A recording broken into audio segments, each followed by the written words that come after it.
Oke gengs, apa kabar? It's the time again kita bahas saham-saham US ya guys, saham-saham komoditi Amerika yang uptrend dari naiknya harga komoditi ya. Seperti yang kalian tahu ya, kalau kalian memperhatikan komoditas-komoditas saat ini semuanya naik sejak krisis atau market crash di bulan Maret tahun lalu ya guys ya. Nah, sekarang tuh banyak yang bilang super cycle gitu ya, yang dimana siklusnya harganya naik-naik semua dan akan memuncak di tahun 2040-an kalau nggak salah. Lagi pula memang paradigmanya juga sudah berganti ya guys ya, karena banyak yang shifted atau mengganti dari karbon gitu ya, dan terbukti dengan kebijakan-kebijakan di Eropa, di Amerika, dan di tempat-tempat yang lain yang mulai kebijakannya bukan ke karbon tetapi ke energi terbarukan gitu ya, atau renewable energy. Nah, salah satunya adalah mungkin kalau gue ngomong mengenai super siklus ya, ini adalah analisa yang dibuat oleh salah satu analis ya di ini. Jadi dari tahun 1805 gitu ya, ini udah dibandingkan dengan US pergerakan atau fase-fase di Amerika. Ini adalah terjadinya namanya pergerakan super siklus gitu ya. Nah, tetapi super siklus ini tentunya kita harus cermati ya, karena kita tahu bahwa di area pandemic recovery saat ini demand-nya meningkat, supply-nya belum, karena orang masih wait and see, takut-takut ada pandemik lagi, wave 3, wave 4, wave 5 dan seterusnya. Nah, tetapi memang kebutuhannya banyak ya guys ya, jadi akhirnya harganya meningkat ya. It's matters of supply and demand ya. Jadi seperti ini guys ya. Jadi waktu tahun perang ya, kalau nggak salah Napoleon first depresi 1824 dia mulai naik lagi ya. Lalu harga komoditas juga mulai naik lagi di saat dimulainya depresi gitu ya. Tahun 1930 juga seperti itu, Cold War mencapai puncaknya waktu itu ya, harga nikel naik apa segala macamnya di tahun 80 dan juga gold gitu ya. Lalu di tahun ini kita kena penyakit ya, atau depresi. Nah, saat ini mulai nih harganya mulai naik, rentangnya di 0 gitu ya, dan apakah akan picking up kalau dilihat dari ekstrapolasi dari tren lainnya, picking up di 2045. Is it true or not? Tapi kita lihat bahwa harga komoditas masih naik. Nikel di area 19.18 menuju 20.000. Gold dari 16-an sekarang 17.90-an, 18 ya. Lalu juga natural gas juga sama, timah atau tin juga naik yang 4 kali lipat ya, dan yang lain-lain. Nah, dari sini mungkin kita bisa manfaatin tuh mengenai super siklusnya. Dan nggak cuma saham-saham di Indonesia yang kena impactnya dengan super cycle tersebut, tetapi juga saham-saham di US ya. Nanti mungkin kalian boleh analisa beberapa saham-saham yang lain, saham-saham yang diambil oleh Warren Buffett dan segala macam, itu terserah kalian. Tetapi udah gue pilihin 2 saham yang mungkin lucu untuk kita lihat gitu ya guys ya. Dan kalian juga tahu ya, dengan energi terbarukan memang kita akan fokus tuh kalau nggak salah ke baterai ya. Di Eropa kalau nggak salah by 2025 atau 2030 gitu ya, seluruh mobil kendaraan yang mempunyai emisi karbon itu akan di-ban. Akhirnya dia akan mengganti kepada baterai itu guys ya. Baterai itu nanti akan di recycle setiap 5 tahun atau kurun period tertentu, yang dimana dia berharap bahwa kendaraan akan lebih green energy.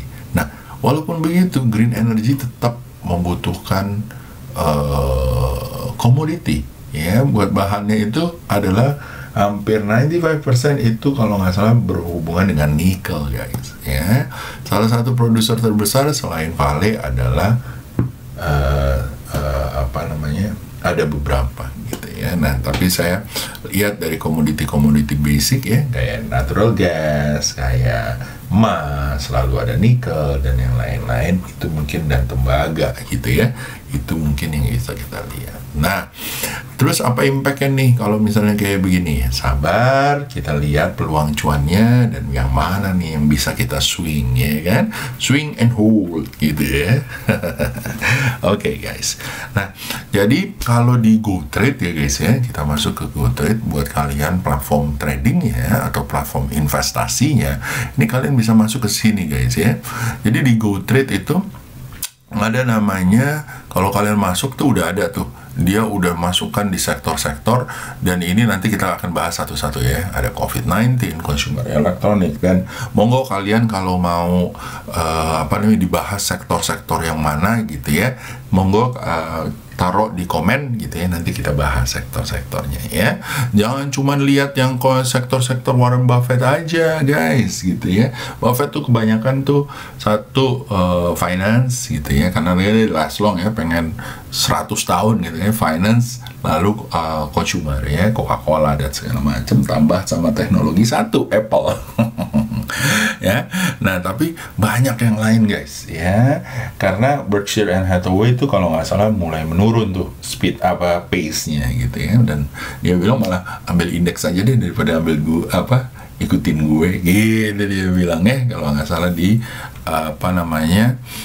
meeting rooms-nya kemarin ya. Tapi anyway, kita bisa lihat dari dari sini kita masuk ke komoditi. Nah, di komoditi ini banyak nih. Ya, ada Shell, ExxonMobil, Chevron, British Petroleum, ada Freeport, dan yang lain-lain.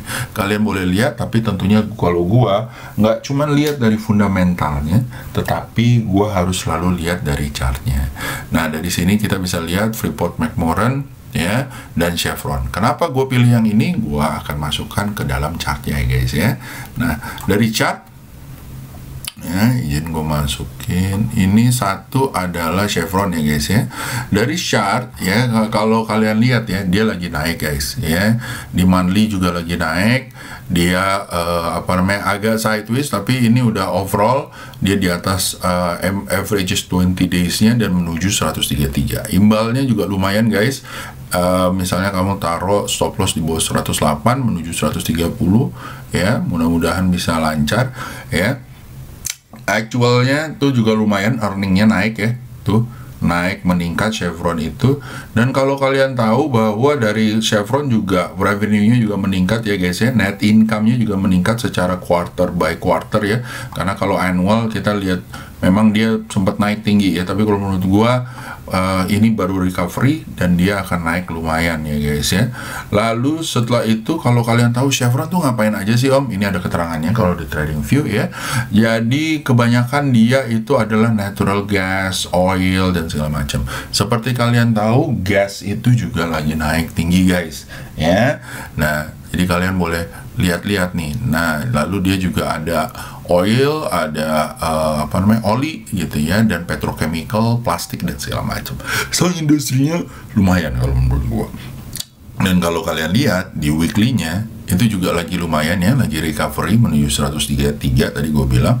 Malah kalian kalau di weekly boleh taruh di bawah 108 stop loss-nya, tetapi ini kayaknya masih akan naik nih guys ya.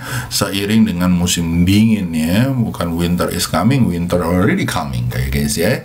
Lalu setelah itu kalau di daily guys, di daily juga sama ya, tuh ya lagi uptrend gitu ya. Yang tadi ya 133 ya, kalian boleh lihat. Mudah-mudahan bisa lancar di bawah 110 malah di sini ya kalau di daily ya SL-nya, dan ini mudah-mudahan naik ya. Itu Chevron guys. Lalu yang kedua adalah Chevron yang ada di sini, lalu Freeport ya. Freeport itu kalau kita masukin ke sini FCX ya kodenya ya guys ya. Sorry. Oke, FCX ya. Nah, kalau kalian lihat dari monthly-nya ya, ini lumayan nih ya, lumayan banget. Udah ada bentukan cap and handle, turun dikit, mudah-mudahan naik lagi ya, tes average seminggunya, mudah-mudahan nyampe 57,58. Ini baru 38 ya. Jadi imbalnya kalau menurut gua, kamu pasang SL di bawah 30 ya, imbalnya lumayan ya guys ya. Jadi kalau kalian pilih di monthly ya, mudah-mudahan lancar ya, imbalnya di sini ya, naiknya lumayan banget nih guys ya. Dush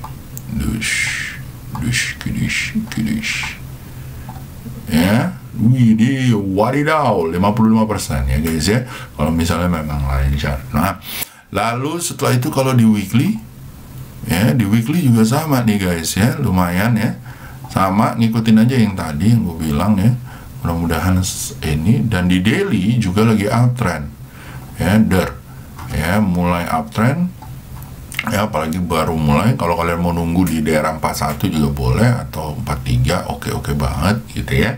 Lalu saya tadi baru lihat yang ada di situ ya. Jadi apa namanya, bisa kalian lihat. Nah, Freeport itu apa aja sih? Nah, kalian lihat ya. Di sini dari income statementnya secara quarterly juga naik ya guys ya. Nah, ya, revenue-nya naik, net income-nya naik, dan segala macam ya guys ya. Estimated-nya tuh kayaknya proyeksinya akan nyampe 0,89. Tapi kalau menurut gua ya, dari perusahaan komoditas biasanya naiknya lumayan ya, overshoot kayak menurut gua sih gitu ya. Lalu Freeport ini apa aja sih? Jadi dia tuh banyak ya, selain ada punya di Indonesia juga ya, Freeport itu banyak di copper ya, di timah, gold, terus ada molybdenum. Oh, gua nggak ngerti itu apa tuh guys ya. Ada yang bisa share.